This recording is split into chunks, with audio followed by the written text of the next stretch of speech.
Welcome back. Look, just excited about this episode of It Is What It Is podcast. It has been an amazing week. Looking forward to this Memorial Day weekend. Great, interesting developments. The gyms are starting to reopen. Trump's medicinal usage of something that he thinks is preventing him from getting COVID-19. And just some updates with Hobby Lobby. But I look forward to engaging with you on It Is What It Is podcast.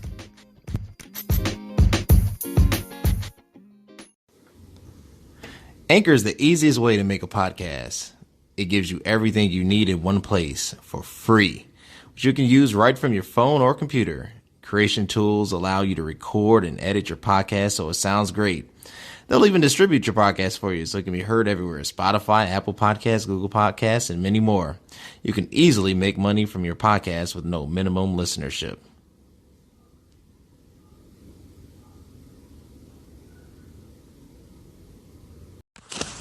President Trump is at it again. Trump declares that he has basically the vaccine for COVID-19. Went on a statement and declared that he's taking hydroxychloroquine. So it's basically, it's almost like bleach, hydroxychloride, to prevent COVID-19. It's anti-malarial drug, which is unproven as a treatment for coronavirus, and the FDA has warned against it. So Jane Tim goes on to write that Trump said he's been taking hydroxychloroquine, an unproven treatment for COVID-19, and that he has vigorously promoted. A lot of good things have come out about the hydroxy. A lot of good things have come out. You'd be surprised about how many people are taking it, especially the frontline workers, before you catch it, Trump said at the White House. So, okay. This is what you call propaganda.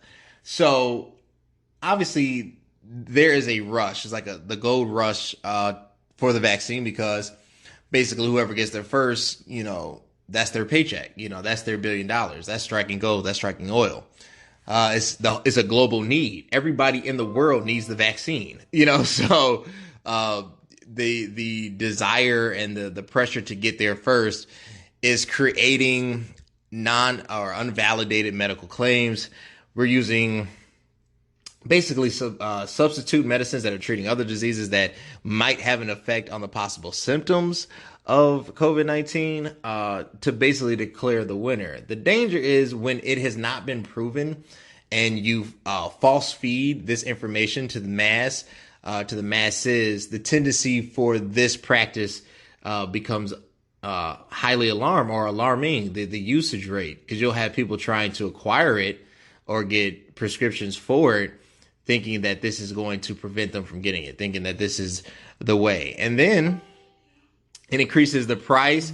And just to double down on that fear, on that understanding that when the need for results or greed surpasses proper medical advice. So Sean Conley, the White House physician, declared that after his discussions with President Trump, after numerous discussions he and I had for and against the use of hydroxychloroquine, it was concluded that the potential benefit from treatment outweighed the relative risk. So basically, even if it does a smidget, a 1 to 5% improvement on the outlying symptoms or the possibility of infection, it's worth taking. That is pure medical propaganda, because I can only imagine the amount of economic surplus that stems from this. It's not proven.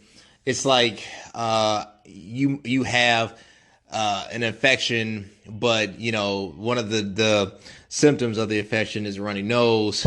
So and this thing is life threatening, but Dayquil, and just because it takes care of one symptom, but it doesn't treat the disease as a whole, that's a dangerous game to play. So obviously here we are. We have the executive branch of the United States making false medical claims about how you should proceed.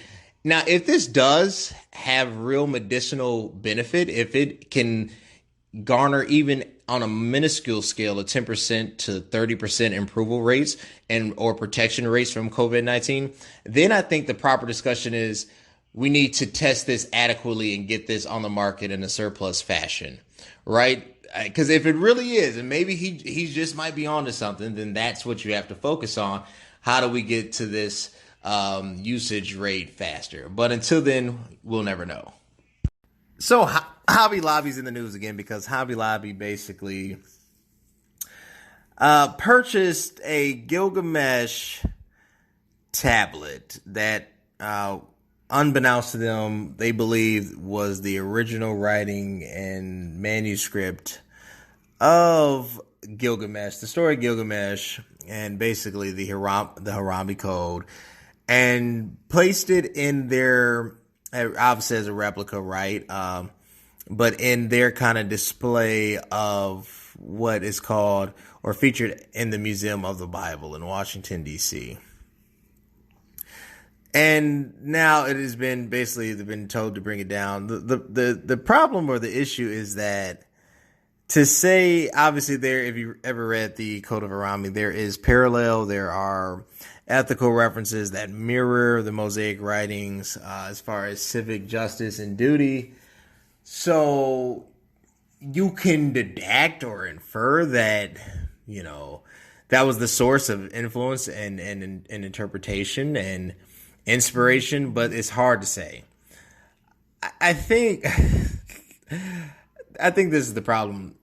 When corporations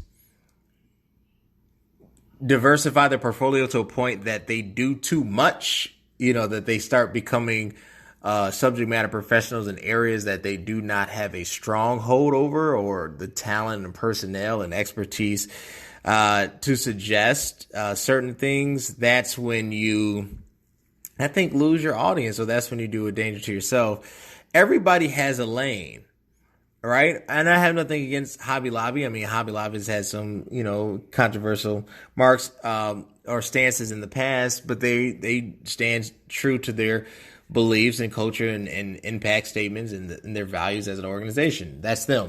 My issue is, when you get to a certain point, when do you humble yourself? When do you get to a point that it says, hey, I might be great at dunking, shooting, running fast, but I might not be the best golfer. You know, I might not be the best NASCAR driver.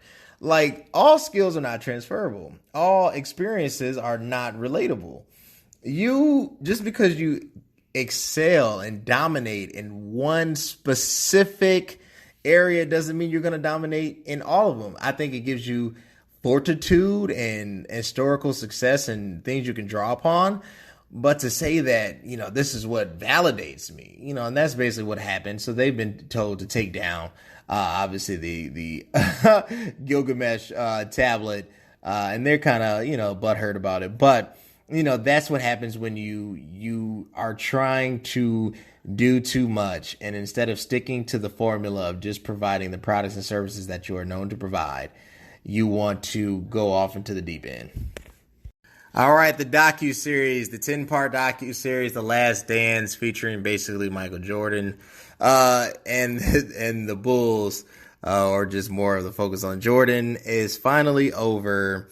And everybody is in an uproar. Everybody is on this, I told you Michael's the greatest.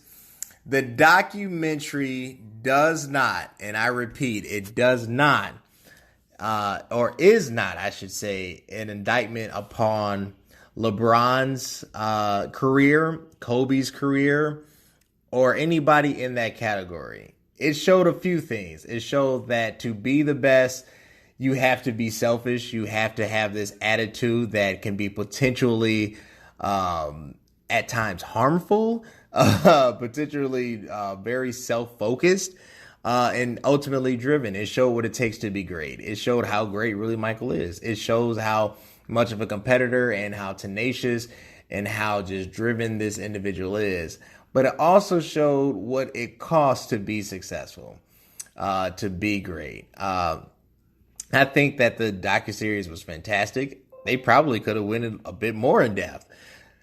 But do I think that it validates or substantiates his claim to the throne or to be the GOAT? The problem with the GOAT conversation is the rules have changed, the eras have changed, the game has changed. And unless you play in the same system, you cannot emphatically decide, who is the GOAT. I will say this, and I will make an official claim that to me, yes, Michael Jordan is still the GOAT because he had enough of the older game and played enough newer stars where there's a case study to validate that. But if there is a challenger, I think two names, I think Kobe Bryant and LeBron, and are really the ones challenging it. And since LeBron is still, etching out kind of what that is, I think he has the opportunity, even though that window is closing by the day, to surpass. So I'm looking forward to debating any and all who want to defend the MJ airness, whoever you are and however. I will debate you analytically. We will set this up, but I'm issuing the challenge to all.